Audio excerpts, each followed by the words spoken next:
To clarify my observation of this world, I thought it best that we have a conversation. I would like to speak on the current situation we find ourselves in the world today that is all due to jealousy, greed, and selfishness. My first encounter of racism was at the age of 7 in the state of Florida, when a truck full of white men with guns drenched me and my brother with half-drunken beer cans while telling us to go back to Africa, niggas. At the time, being 7, I didn't even know that an Africa had existed, or quite exactly what a nigga was. Nevertheless, I bear and hold no malice for this incident, no pun intended, of course. I only bring it up because we're still in the very same position.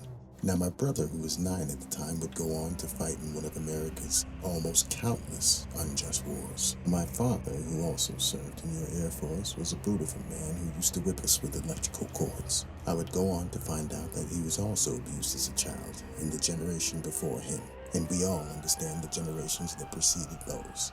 I don't profess to be a minister or a preacher or anything of that nature, nor do I claim to be the voice of a people or a tribe, or even a nation. I don't subscribe to any political affiliation or religion. I do, however, believe myself to be a child of God, and whether I'm perceived to be good or bad, I know certainly my desire has been to bring about change. As a young man, I used to think that I could save the world with a song, but now I understand that only Christ can do these things. Knowing that he lives within me, my efforts have been to serve him. Though a man's will may be strong, it often tends to be that his flesh is weak. Knowing that, I understand that we are all subject to the tender mercies that God provides to all of his people. Now I, on the other hand, have written some songs which may suddenly offend the odd person or two, but we live in a society which isn't content unless there's some drama added to whatever content it consumes. Of all the things that I've seen in this world, I am certain of only one thing at this point, that Christ is most definitely coming for his world. Now, what manner of man that I or anyone else will be is uncertain to me, and whether it comes from the spirit or an overactive imagination, only God knows. If you can bear with me with an open mind, I'd like to address some elements that we have in our society today. The first being the infamous white man. Is it possible for a race of men to perpetually hate a people, circle the world, robbing and pillaging, and not consider himself the devil? When I consider these things, I'd like to break them down into small fractions so that hopefully someone can understand. If a thief, God forbid, were to break into another man's house, steal, rob, rape, and throw their entire family down into the basement and only allow them up to cook, clean, and serve, would you consider this man to be the devil? And if you don't, would you perceive that he's a moral and just person? And after a considerable amount of time lets them upstairs to still provide the same services, is he now transformed into a just man, now that his captives have acclimated to such conditions? Similar to Stockholm Syndrome. You see, this is the conversation that America is afraid to have. But let's continue down this line. Let's say this man has a friend who is doing the exact same thing to another people. And while he stands there with one side of his face chastising him, he provides him with the bullets to do the exact same thing at the expense of the very house he robbed. Now, is this morality or hypocrisy? Just like individuals in the face of change, even nations must look into the mirror. It's for this reason that you can find people with contempt for the very government that governs them. As a black man, I simply see two horns with the same agenda. As a black man in this time, I see one party with hopes to enslave my people through incarceration and political injustice, while the other party corrupts our women with feminism and immorality. However, there are people far more qualified than I to explain this to you. What I do know is that your hate for us is strongly misguided. While I don't claim to be a historian, there are certain events in American history which are undeniable. To clarify this, I would have to quote Abraham Lincoln when he said, "I have two great foes, the South that is before me, and the international bankers that are at my rear. Of the two, the latter is my greatest foe." Now, you could make of that what you will, but it doesn't concern us. As it turns out, the very same people that financed slavery financed the end of slavery. And not without irony, they now own you.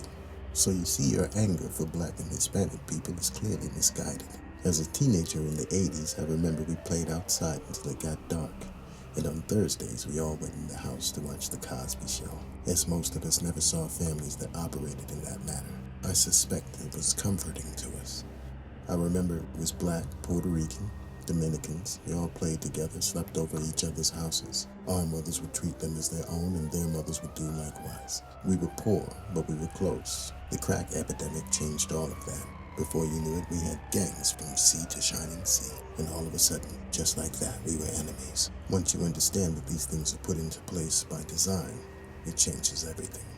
And now, when I look into the entertainment and music industry, which was once full with extremely talented people, I can only see car, handbags, and clothes commercials, dressed up as artistic expression. Where we once went for inspiration, uplifting, and joy has become a stumbling block, and our women have willingly made themselves commodities to be bought and sold.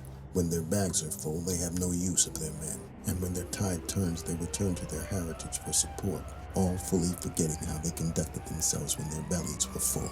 Much like the white man when he wishes to go to war with our sons. It's only then when they say that we're all in this together. How long do you think this nature of behavior should be permitted by a people? And how long do you think our God will allow it? To our women, far be it from me to chastise you on your alleged right to kill an unborn child. But through the craft of feminism, the modern woman's level of vanity has reached epic proportions. Could it be that once again you are fooled by the stake in the proverbial tree? Where once Pharaoh ordered the death of your firstborn, now you commit these actions yourselves. One has to question if this isn't by design as well. After all, your womb left to its own devices would most certainly have a child after 9 months, with no intervention, of course. So in essence, anything that stops that is clearly premeditated murder. With the thinking, it's my body, my choice, that indicates that you believe that you created that baby by yourself. And if that be the case, if you decide to go full term, then how can it be that it takes two to tango when you believe that clearly you're dancing by yourself? Correct me if I'm wrong, but by those standards and process of elimination, the brother shouldn't have to pay child support. Now should he? I'll wait. Well, continuing down this line at the risk of sounding misogynistic, there are roles, positions if you will, that every man, woman, child, and animal must play. Like for instance, a crab, it's meant to clean up the bottom of the ocean. It's a scavenger. Or a pig, well that's also like a scavenger, so that's to clean up the filth from the earth. While a platypus, well, only God knows why he made a platypus. Needless to say, a chair is a chair. Even if no one's sitting there, it's probably still a chair.